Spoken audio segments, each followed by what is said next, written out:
Om Shanti. Good morning. आइए सुनते हैं आज के परमात्मा के स्वीट फ्रेग्रेंसेस। परमात्मा आज हमें कहते हैं, मीठे बच्चे, परमात्मा बाप तुम्हें पढ़ा रहे हैं खूबसूरत देवी देवता बनाने, और खूबसूरती का आधार है पवित्रता। इसका मतलब है कि स्वयं इस कलयुग और सतयुग के बीच का जो ये संगम युग का समय चल रहा है, इस संगम युग के समय पर परमात्मा स्वयं हम बच्चों को हर रोज सवेरे सवेरे ज्ञान रत्नों से भरपूर करते हैं। और जब हम आत्माएं ज्ञान रत्नों से अपने मन और बुद्धि बल को श्रेष्ठ विचारों से, श्रेष्ठ संस्कारों से हम अपने आप को भरपूर कर लेते हैं, तो इसके प्रारब्ध में हमें मिलती है पवित्रता अर्थात प्योरिटी की एनर्जी। और जब आत्मा में प्योरिटी का बल होता है तो उस प्योरिटी के बल पर ही हमारे तन की खूबसूरती, मन की खूबसूरती के साथ साथ हमारा स्वभाव और संस्कारों की खूबसूरती में एक बहुत बड़ा अचीवमेंट हम करते हैं। क्योंकि जैसे आजकल दुनिया के अंदर हर एक मनुष्य तंदुरुस्ती के साथ साथ खूबसूरत भी दिखना चाहते हैं, तो परमात्मा इसी का हमें ध्यान खिंचवाकर आगे कहते हैं आज के महावाक्य में कि एक है स्वर्ग जैसा खूबसूरती और एक है नर्क की खूबसूरती। जो स्वर्ग की खूबसूरती होती है, उस खूबसूरती में कोई भी दुख, अशांति, कोई भी चिंता, डर, ये सब नहीं होता है। परंतु जो नर्क की खूबसूरती होती है, जिसको हम कहते हैं कलयुग की खूबसूरती, इस कलयुग के अंदर में मनुष्य जितना खूबसूरत होता है, उसके एवज में हमारे अंदर कैसे कैसे संस्कार पनपते हैं। एक होगा बॉडी कॉन्शियसनेस। हो सकता है हमें खूबसूरती को लेकर के, जो अधिक खूबसूरत होगा उस खूबसूरती को लेकर के भी कई बार कईयों के मन के अंदर एक अहंकार की भावना पैदा हो जाती है कि मैं फलाने से ज्यादा खूबसूरत हूं, मैं ऐसा हूं, मैं वैसा हूं। तो ये जो मन के अंदर ये भाव पैदा होना, ये भी व्यर्थ संकल्पों के कैटेगरीज में आती है। और जब मन के संकल्प ही पावन नहीं होंगे तो भले ही हम तन से कितने भी खूबसूरत हो, अगर मन हमारा खूबसूरत नहीं है, मन के अंदर बॉडी कॉन्शियसनेस, एक अहम की भावना आएगी, तो वो मन हमारा अंदर से बीमार होता है। और वो मन की बीमारी का ही जो पर्याप्त आज हम सभी वो रिजल्ट देख पा रहे हैं। जो कई बार जो सेलिब्रिटीज होते हैं, अपने जीवन भर के अंदर नाम, शोहरत, दौलत कमाने के पश्चात भी कई बार देखते हैं कि वे सुसाइड कमिट कर लेते हैं, या फिर कई बार ऐसे ऐसे केसेस में संलिग्न हो जाते हैं जिसका पूरे जीवन भर पश्चाताप के अलावा उन्हों के हाथ पे कुछ नहीं बचता। इसलिए परमात्मा कहते हैं, एक है स्वर्ग की खूबसूरती, एक है नर्क की खूबसूरती। और जैसा हम सभी जानते हैं कि अभी जो ये समय चल रहा है, जो कलयुग अंतिम समय, इस कलयुग अंतिम समय के अंदर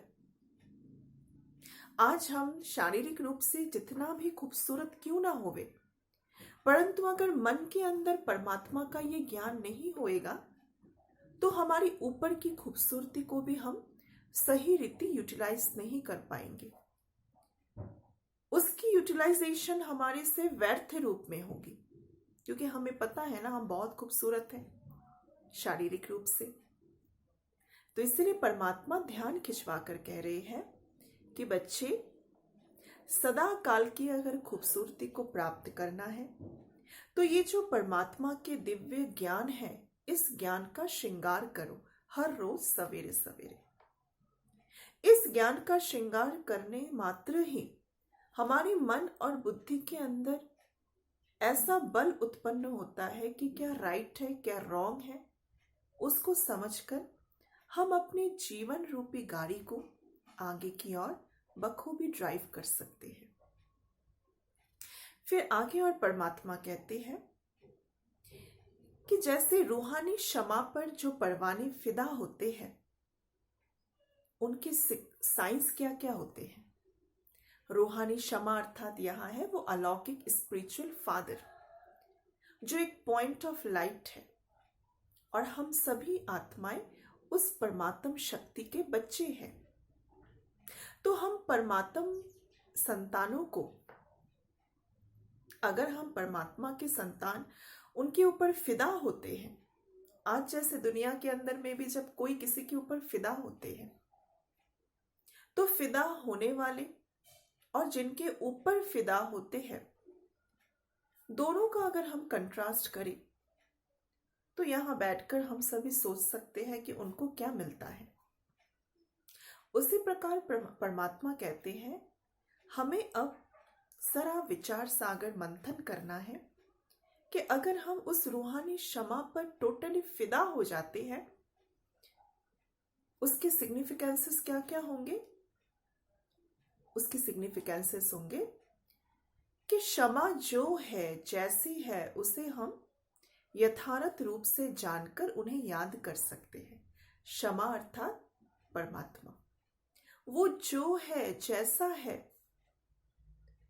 उन्हें हम महसूस कर सकते हैं कि हमारी इस जीवन रूपी नैया को सक्षम रूप से चलाने वाला वो एक परम शक्ति है।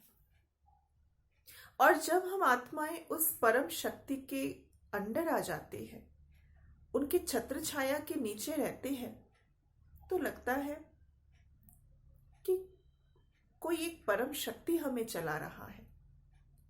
तो इसकी महसूसता ही हमें दुख, अशांति, रोग, शोक से मुक्त करके रखती है। क्योंकि जितना मन के अंदर व्यर्थ संकल्प होंगे, उतना हम जीवन के अंदर नया कुछ क्रिएटिव नहीं कर पाएंगे। इसलिए परमात्मा आगे कहते हैं फिदा होना माना, उस परमात्मा में फिदा होना माना उनके समान बनना, माना उनके अंदर जो गुण है कि वे रहम के सागर है, वे प्रेम के सागर है, वे शांति के सागर है, वे पवित्रता आनंद के सागर है। तो आज जीवन जीने के लिए हम हर एक को इन सारे गुणों की आवश्यकता है। प्रेम, ज्ञान, शक्ति, आनंद, पवित्रता। जब ये सारे गुण और शक्तियां हम मनुष्य आत्माओं के अंदर होंगे, तो हमारी जीवन रूपी गाड़ी कहिए या नैया कहिए, ये ठीक ठाक से चलता है। तो जब हम उस परमात्मा में फिदा हो जाते हैं, तो परमात्मा कहते हैं कि आप भी मेरे समान बन जाते हो। और बताते हैं आगे परमात्मा, फिदा होना माना परमात्मा से भी ऊंच राजाई के अधिकारी बन जाना।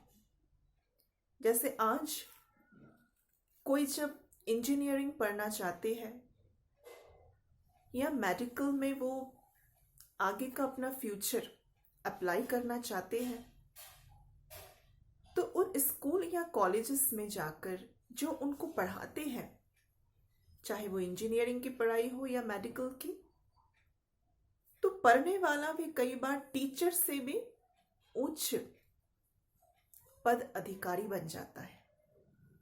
तो यहां परमात्मा भी कहते हैं कि आप हर सुबह सुबह हमारी इतनी दिव्य शिक्षाओं को लेते रहिए कि आप मेरे से भी आप ऊंचा जा सको। और हम सभी को पता है कि हम सभी के जीवन का लक्ष्य ही है ऊंचा जाना, आगे बढ़ना। लेकिन आगे हम किस विधि से बढ़ते हैं, उस पर हमें ध्यान परमात्मा खिंचवाते हैं। परमात्मा आगे कहते हैं ये अंतिम पुरुषार्थ शरीर बहुत वैल्यूएबल है, इसमें बहुत कमाई करनी है तुम्हें। बेहद के बाप के साथ खाते पीते सर्व संबंधों की अनुभूति करनी है। इस शरीर रूपी रथ के अंदर जो हमारी आत्मा रूपी रथी विराजमान है, तो आत्मा को इस शरीर रूपी रथ के द्वारा बहुत कुछ करना है। इस जन्म में हम धन की कमाई भी करते हैं, संबंध भी निभाते हैं। उसके साथ साथ अभी हम आत्माओं को रूहानी कमाई करनी है। जो आत्मा जब शरीर छोड़कर बाहर जावे, फिर जब हमारा नेक्स्ट जर्नी शुरू होवे, तो वो नेक्स्ट जर्नी में भी हम यहां से अच्छी रीति कमाई करके ले जा सकते हैं। श्री परमात्मा कहते हैं, कोई भी ऐसा कर्म नहीं करना है जिससे परमात्मा बाप की इज्जत जाए। आत्मा अभिमानी बन पूरा पवित्र बनना है और याद से अर्थात परमात्मा के साथ बुद्धि का योग लगाकर आत्मा के अंदर जो पुरानी खाद है वो सब निकालनी है। जैसे सोने पे जब खाद पर डाली जाती है तो क्या होता है, सोने की वैल्यू कम हो जाती है। ठीक इसी रीति हमारी मन बुद्धि रूपी जो आत्मा की ये सूक्ष्म शक्तियां है, जो पुरानी कुछ यादें हैं, स्मृतियां हैं, जो स्मृतियां शायद हमें आगे की ओर बढ़ने नहीं दे रही है। परमात्मा कहते हैं, आप परमात्मा को याद करो, जो आपको हर सवेरे ज्ञान मिल रहे हैं उसका चिंतन मनन कीजिए, पुरानी स्मृतियों को आप भूलते जाइए। फिर परमात्मा आगे सुनाते हैं, वरदान है आज का हम सभी उनके संतानों के प्रति। कलियुग की दुनिया के दुख अशांति का नजारा देखते हुए सदा साक्षी व बेहद के वैरागी भव। इसका विस्तार है, इस कलियुगी दुनिया में कुछ भी होता है लेकिन आपकी सदा चढ़ती कला है, जिसका निश्चय परमात्मा के प्रति है, इस सृष्टि के रचयिता के प्रति है, और उस रचयिता के संबंध में उस आत्मा को यथार्थ परिचय है कि वो रचयिता कौन है, वो दिखने में कैसा है, कहाँ रहता है। ये यथार्थ परिचय के पश्चात जब हम उनके साथ संबंध जोड़ते हैं तो वो आत्मा की सदा चढ़ती कला होती है। जैसे देखो, परमात्मा कहते हैं, आप किसी भी परिस्थिति से घबराते नहीं हो क्योंकि आप पहले से ही तैयार रहते हो। साक्षी होकर हर प्रकार का आप खेल देख रहे हो।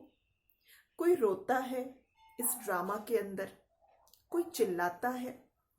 साक्षी होकर देखने में मजा आता है ना। जैसे आज हम जब बायोस्कोप देखते हैं, सिनेमा देखते हैं, टीवी देखते हैं, तो हम क्या कर सकते हैं? कुछ नहीं, साक्षी होकर हमें उसे देखना होता है। तो परमात्मा कहते हैं, जब भी ऐसी कोई परिस्थिति आवे, जैसे अभी ये कोरोना का समय चल रहा है, या दूसरी भी अगर ऐसी कोई परिस्थिति आती जाती है, उसमें भी हो सके तो हमें अपने आप पर कंट्रोल करना है, बहुत अधिक विचलित नहीं होना है। इसलिए परमात्मा कहते, जो कलियुग की दुनिया के दुख अशांति का नजारा साक्षी होकर देखते हैं, वो सहज ही बेहद के वैरागी बन जाते हैं। उनके अंदर दुख अशांति का रिंचक मात्र भी अंश नहीं रहता। तो आज के दिन का हमारा स्लोगन है, जो हम सभी को याद रखना है और उस पर अमल भी करना है। कैसी भी धरनी तैयार करनी है तो वाणी के साथ साथ वृत्ति से सेवा करो। वृत्ति माना मनसा सेवा। कैसी भी धरनी है, धरनी अर्थात कैसा भी स्थान है, कैसा भी वायुमंडल है, कैसा भी परिवार है, परिवार के लोग हैं, परंतु उनके समीप संपर्क में जब हम वार्तालाप करते हैं तो वाणी के साथ साथ उनके प्रति श्रेष्ठ शुभ विचारों का क्या करना है? हमें शुभ विचार को हमें जनरेट करना है। तो ये अवश्य हम सभी करेंगे। तो इसी का नाम ही है राजयोगा मेडिटेशन। जिस राजयोगा के ध्यान से हमारी अंतरात्मा की शुद्धिकरण होती है, तो आइए घर बैठे परमात्मा के इन्हीं महावाक्य को सुनते हुए हम सभी इन महावाक्य को याद भी रखेंगे और साथ साथ परमात्मा को हम याद कर अपनी अंतरात्मा को पवित्र भी बनाते जाएंगे। अच्छा, ओम शांति।